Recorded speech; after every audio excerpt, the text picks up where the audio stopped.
Moro! Niin nääs. Itse sanoin, että aloitetaan. Mä juksasin. Moro nääs. Moro! Nääs! Tällä viikolla me ollaan lähinnä mietitty Valoa-festivaaleja. Kyllä, mä oon Annukka. Ja mä oon Anna. Tervetuloa mukaan!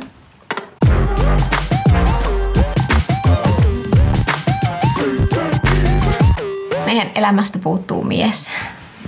Se lähti tonne valmistautuun Valoa-festareille. Onko siihen 2 vai 3 viikkoa aikaa? Parisen viikkoa. Tämä on hyvin tärkeä festivaali meille.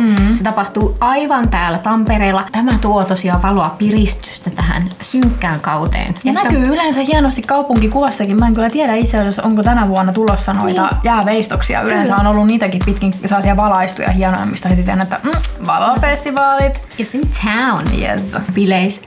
Bileispika. Mä olen innoissani, ainakin sieltä löytyi nimittäin sellaisia esiintyjä, mitä mä ehdottomasti kyllä haluan mennä katsomaan. No kerropa meille. Kerranka. Toi Litku Clementti duo siellä. Olin viikko sitten perjantaina kuulemassa Litku Clementtia. Veti kyllä todella hyvin. Tää on hyvin tällaista niinku... minä tiedätkö, kun joskus humalassa kun on luullut, että osaa tiedätkö nykytanssia. Ja se on tuleeko sulle aika usein humalassa, että ei käden seuraamiset. Ja sitten menen siellä jotain pikku kuperkeikkoja niinku heittelen humalassa. Seurataan siellä sitä. Ei seurata esiintyjä ollenkaan, vaan siis kättä pelkästään. Alkoholismi. Pienenä oltiin kuule niin kovia Office Building faneja, että kuule kun Janne Laurila soittaa niitä biisejä O'Connellsissa ja sitten on vielä Maria ja Marsialaiset siellä. Mikä se on? Maria ja Marsialaiset. Siis siinä on toi Maria Stereo ja se on mun mielestä sellaista punkahtavaa. Ja tiedätkö muuten, että Janne Laurila soittaa silloin lauantaina myös Office Buildingia tuolla Uhana Designin liikkeellä. Kannattaa mennä sinnekin. Ja keikalla semmonen tilanne, kun sä oikeasti et välttämättä niinku keskity siihen mukana laulamiseen. Sä olet ihan täysiä siinä kuule yhtyön mukana jotain biisiä. Ja sitten ne päättääkin, että tulee huudatuskohta ja musa menee pois. Niin. Ja sun vielä kuulee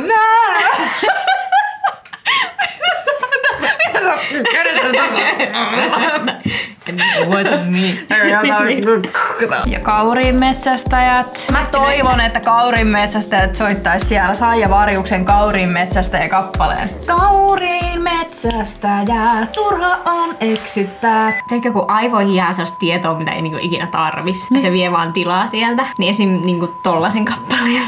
Siis Rico Tubsin oikeasti niinku jumalauta, mikä DJ-äijä niinku siinä on. Ja Töölön ketterä, sitähän on nyt joka paikassa kuulen mediassa riapoteltu, että se on nyt niin nosteessa kans, että aivan kuule mielenkiinnosta niin. Kiinnostaisi kyllä tietää, että kuinka ketterä. Ei juuri nyt saada yhteyttä. No siellä on toi julma H, pipomies. Pipamies. Morjes, olisiko muuten Tampereelta minkäänmoista pipaa lainata sille? Ja sitten siellä on tämä A.G. Tracy, tämä passamies. oranssin muotivärin lähettiläs. Mennään niin sinne keikalle ja me mennään eturiveihin. Meillä on joku oranssit vaatteet mennään. Päästä! The kitchen! Se mun mielestä näytä siinä punaisella.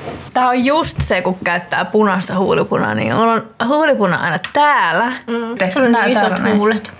Yksi mun kaveri kysyi, että onko sulla lipfillerit. Mä sanoin, että ei sillä varmaan ole. Näähän järjestetään 17. ja 18.2. Ja paikkana on Pakkahuoneklubi, Olympiakortteli, Telakka ja O'Connell's. Eli ihan keskusta-alueella tosiaan voi hyvin mennä eri keikalta keikalle sitten. Meillä on aina ollut ihan älyttömän kivaa ja tää on ehdottomasti meille sellainen, missä me halutaan olla joka ikinen vuosi mukana. Ja ne on eikö se ollut näin, että ne on 8. kertaa järjestetään jo Tampereella? Hienoa faktaa, Annukka. Noniin, tässä olikin sitten kaikki tältä viikolta. Elikkä muistakaa tykätä, seurata ja kaikki linkithän löytyy tuosta alta. Yes. Ensi viikkoon, moro! Moikka!